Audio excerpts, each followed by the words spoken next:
আমি খবর বলছি, ছাগলের 3 নাম্বার বাচ্চা। আজকের খবরের মূল আলোচনায় থাকবে ওপার বাংলার কাউয়াগাদের পালাবো না বলে নিজের পাতিনেতাদেরকে ছেড়ে উনি এবং ওনার আপা হাসু আপা দুজনেই পালিয়ে এসে পড়েছেন ইন্ডিয়ার আমাদের এই জায়গায় দিল্লিতে।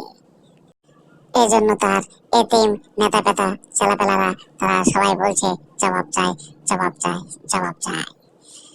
হাসু আপা যাওয়ার সময় যা যা নিয়ে গেছে, টাকা পয়সা স্বর্ণ অলংকার যা আছে, এক গোপন সূত্রের ভিত্তিতে জানা যায় ওবায়দুল কাকু নিজেই মোদির হাতে তুলে দিয়েছে হাসু আপাকে। হা হা হা। এখন তারা দুজনে সুখে শান্তিতে বিয়ে করবে, আগামী দিনগুলো কাটাবে, তারা চিন্তা ভাবনা করে রেখেছে। এদিকে তারা দুজনে সুখে শান্তিতে মুখ লাল, আর ওপার বাংলায় তাদের চালাপালাদের হুগা লাল করে ফেলেছে বাঙালি জাতিরা। কি নিষ্ঠুর, কি নিষ্ঠুর, কি নিষ্ঠুর মাথা ঠান্ডা।